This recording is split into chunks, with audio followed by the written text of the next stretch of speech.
Okay, so this video is to help my practical math students with their Unit 4 project dealing with population analysis. So the first thing you need to do is go to the website, okay, census.gov, all that fun stuff. Find a state, I don't particularly care. You can do the whole entire state population or a county, again, your choice. I did Orleans County, New York, right there. So this first number is 1990, 1980, 1970, 1960. So copy those four numbers down. Copy and paste them, whatever you feel like doing.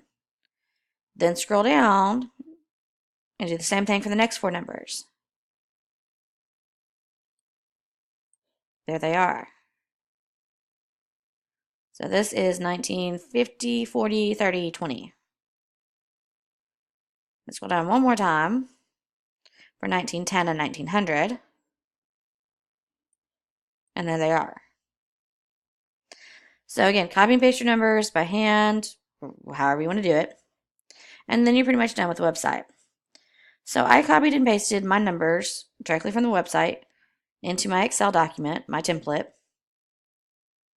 So now I'm just going to kind of go backwards, starting with my smaller number here, putting them into my table. So 3164.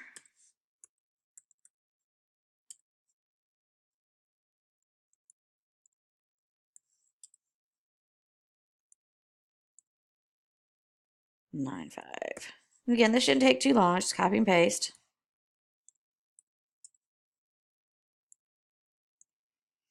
Once you have them in your table, you can copy the table as is to your PowerPoint presentation, or you can retype them into the presentation, your choice. I would go with copy and paste just to save time and do it correctly. Less chance of typos, which we all make, of course. Okay, so assuming my data is all correct. Again, I can copy and paste this directly as is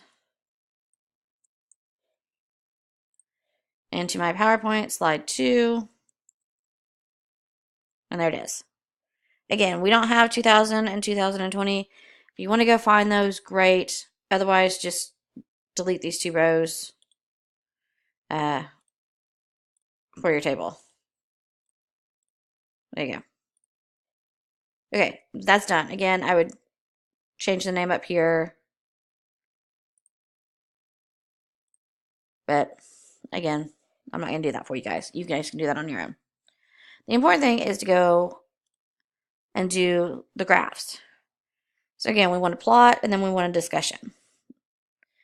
So going back to Excel here, I'm going to highlight this whole entire thing. I'm going to go to Insert, which you can't see on my screen because it's not set that way. And I'm going to go Chart. And depending on which version of Excel you're dealing with, it may have a list where you can just select Scatter. It may do a pop-up and say what type of graph do you want or chart do you want. So select Scatter Plot. That's what we're looking for. And voila, there it is, nice and pretty.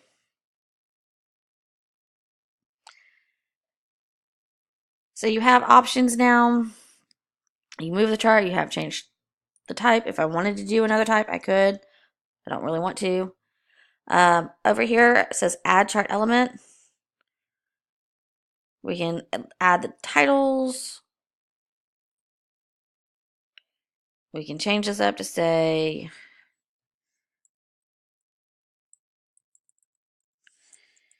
what was it, years since 1900. And of course, here we could say population.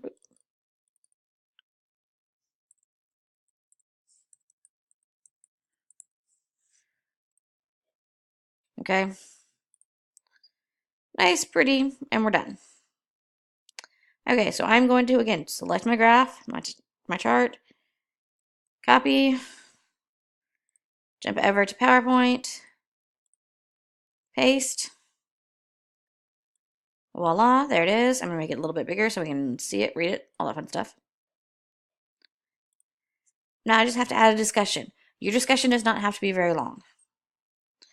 My population slowly increased between 1900 and 1910, then slowly decreased and kind of stayed the same between 1920 and 1940, and then it slowly started to increase again. Simple. Okay, for the next slide, linear model. Back to Excel. I'm still dealing with my chart, so I'm going to say add chart element again over here. This time I'm going to say trend line. I'm going to say linear. There it is. Ain't it pretty? Okay, I'm going to go back to trend line and I'm going to say more trend line options because I want to add the equation and I want to add the r squared value. So under my lovely options here, down here it says you may have to scroll down depending on which Excel version you're on. Display equation on chart, display r squared value on chart. I'm going to click both of those. And now I'm going to move them so I can slightly get them out of the way. If I needed to, I can make them bigger to bigger font, you know, all that fun stuff. Again, I can make the font bigger if I wanted to. I think it's readable, so if you wanted to like just stick it up here in the corner, whatever, I don't care. Just put it somewhere where I can read it on your graph. So again, select the whole entire graph, Control C, go back to PowerPoint, Control V. Again, do your discussion. My r squared here, my r squared value is about 64%. Not great, not horrible. Probably not the best model. Next slide says quadratic model. Back to Excel. Again, I'm going to go trend line, more options. Okay, so this time, if you notice, quadratic is not listed as my option choices here, so I have to do polynomial order 2. Okay. Again, I'm going to say display equation and our values. If you notice, I have 2 trend lines here. I'm going to select my linear, and I'm just going to hit delete or backspace. Oop. And it should have deleted the whole entire thing. Why? There it goes. So now I just have my quadratic there. So again, select the graph, copy, go back to PowerPoint, and paste. Oop. Didn't mean to do that. I went to put the whole entire thing. So again, my discussion, this model is a little bit better than the linear. The r squared is 92%, better than the, 64%. Okay, that's your discussion. Not a whole lot to it. So my next slide goes to Excel, or exponential, sorry. So back to Excel. Again, not sure, chart options. No, that's not what I wanted. Okay, well, I'm going to get out of there because I messed that up. So again, chart, trend lines, more options. Okay. I don't want the linear any more than I want the quadratic now. Why are you being so weird to me? Delete the linear. There we go.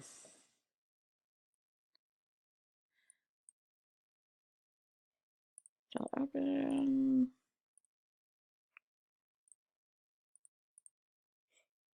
Okay, well, this thing's just being stupid for me, so I'm going to delete my quadratic trend line. There we go. I'm going to go add trend line, and exponential is listed here, which is nice. Looks a lot like the linear. That's okay. So again, I'm going to go to more options. Display equation, display r squared. Move those to where I can see them. Those are linear functions. Interesting. I think I put a linear line on there. I don't know why it's trying to put linear when I want exponential. Trend line, give me an exponential. There we go. Display, display. There we go.